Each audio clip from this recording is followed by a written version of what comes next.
All right. The last video left off on page 89, so we are going to start on page 90. And again, I'll read for 10 minutes. This chapter is called Elephant Jokes. Ivan? Bob? I blink. The dawn sky is a smudge of gray flecked with pink, like a picture drawn with two crayons. I can just make out Ruby in the shadows, waving hello with her trunk. Are you awake? Ruby asks. We are now, says Bob. Aunt Stella's still asleep, and I don't want to wake her, 'cause she said her foot was hurting, but I'm really, Ruby pauses for a breath. Really bored. Bob opens one eye. You know what I do when I'm bored? What? Ruby asks eagerly. Bob closes his eye. I sleep. It's a little early, Ruby. It's a little early, Ruby, I say. I'm used to getting up early. Ruby wraps her trunk around one of the bars on her door. At my old circus, we always got up when it was still dark, and then we had breakfast and we walked in a circle, and then they changed my feet up, and that really hurt. Ruby falls silent. Instantly, Bob is snoring. Ivan? Ruby asks. Do you know any jokes? I especially like jokes about elephants. Well, let me see. I heard Mac tell me one once. I yawn. How can you tell that an elephant has been in the refrigerator?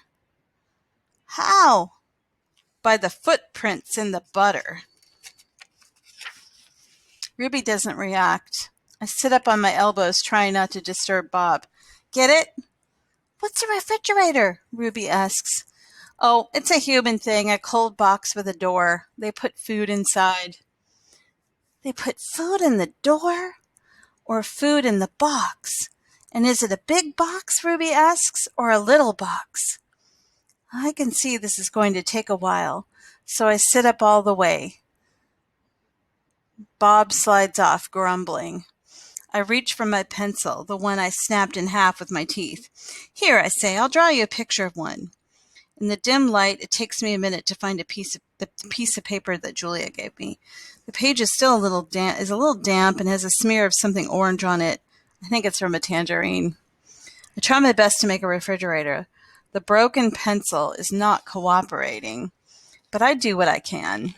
By the time I'm done, the first streaks of morning sun have appeared in flashy cartoon colors. I hold up my picture for Ruby to see. She studies it intently, her head turned so that one black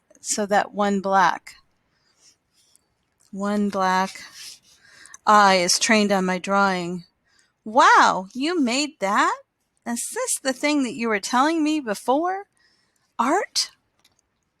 Sure is. I can draw all kinds of things. I'm especially good at fruit. Could you draw a banana right now? Ruby asks. Absolutely. I turn the paper over and sketch. Wow, Ruby says again in an odd voice when I hold up the page. It looks good enough to eat. She makes a happy, lilting sound like an elephant laugh.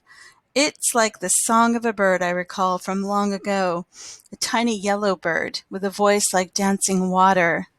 Strange. I'd forgotten all about that bird, how she'd wake me every morning at dawn, when I was still curled up safely in my mother's nest.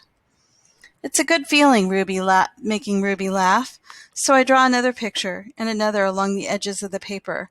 An orange, a candy bar, a carrot. What are you two up to? Stella asks, moaning as she tries to move her sore foot. How are you this morning? I ask. Just feeling my age, Stella says.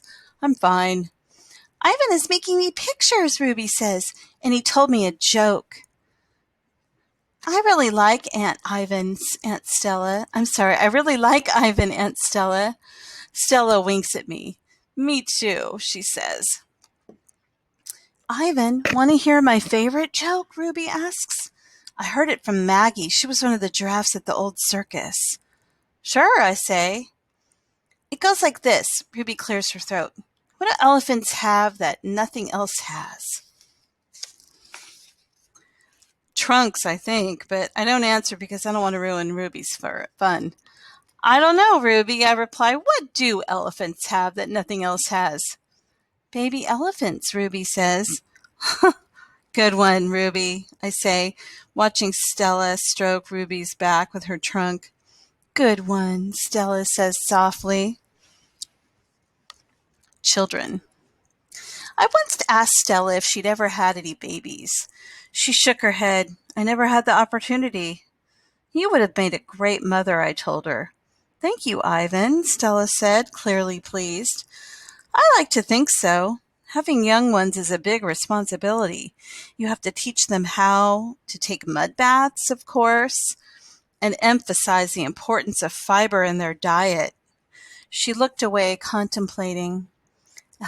Elephants are excellent at contemplating. Boys and girls, that word means thinking. Thinking seriously about something, contemplating.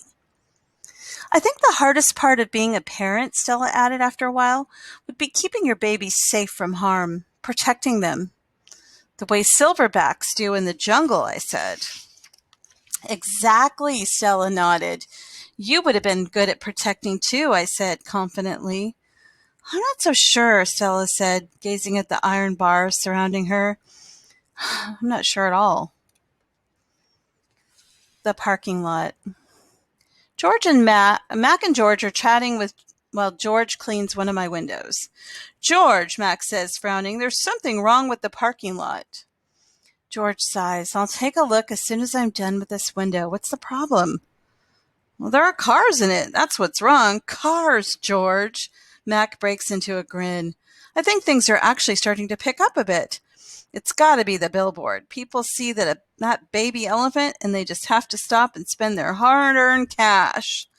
I hope so, George says. We sure could use the business. Mac's right.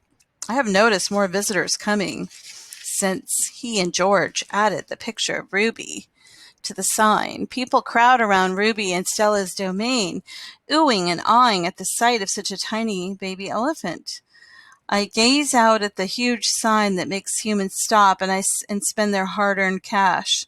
I have to admit that the picture of Ruby is rather cute, even if she doesn't look like a real elephant. I wonder if Mac could add a little red hat and a curly tail to the picture of me. Maybe then more visitors would stop by my domain. I could use a few oohs and ahs myself. Ruby's story.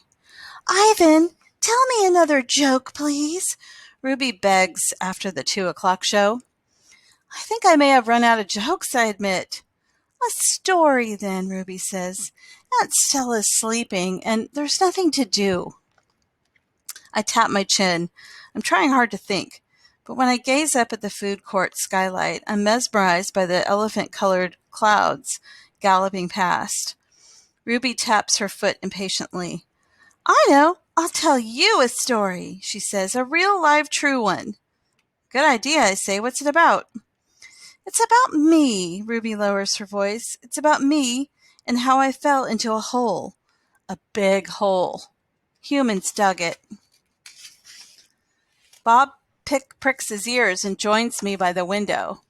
I always enjoy a good digging story, he says. It was a big hole full of water near a village, Ruby says. I don't know why humans made it. Sometimes you just need to dig for the sake of digging, Bob reflects. We were looking for food, Ruby says, my family and I. But I wandered off and I got lost and went too close to the village. Ruby looks at me, eyes wide. I was so scared when I fell into that hole. Of course you were, I say. I would have been scared too. Me too, Bob admits. And I like holes. The hole was huge. Ruby pokes her trunk between the bars and makes a circle in the air. And guess what? She doesn't wait for an answer. The water was all the way up to my neck, and I was sure I was going to die. I shudder. What happened then? I asked. I'll tell you what happened, says Bob darkly. They captured her and put her in a box and shipped her off, and here she is. Just like they did with Stella. He pauses to scratch an ear. Humans. Rats have bigger hearts. Roaches have kinder souls. Fleas have No, Bob, Ruby interrupts. You're wrong. These humans helped me. When they saw I was trapped, they grabbed ropes and they made loops around my neck and my tummy. The whole village helped, even little kids and grandmas and grandpas. They all pulled and pulled, and Ruby stops. Her lashes are wet, and I know she must be remembering all the terrible feelings from that day. And they saved me, she finishes in a whisper. Bob blinks. They saved you, he repeats. When I was finally out, everyone cheered, Ruby says, and the children fed me fruit, and all those humans led me back to my family. It took the whole day to find them. No way, Bob says, still doubtful. It's true, Ruby says. Every word. Of course it's true, I say. I've heard rescue stories like that before. It's Stella's voice. She sounds weary. Slowly she makes her way over to Ruby. Humans can surprise you sometimes. An unpredictable species, Homo sapiens. Bob still looks unconvinced. But Ruby's here now, he points out. If humans are so swell, who did that to her? I send Bob a grumpy look. Sometimes he doesn't know when to keep quiet. Ruby swallows, and I'm afraid she's going to cry. But when she speaks, her voice is strong. Bad humans killed my family, and bad humans sent me here. But that day in the hole, it was humans who saved me. Ruby leans her head on Stella's shoulder. Those humans are good. It doesn't make any sense, Bob says. I just don't understand them. I never will.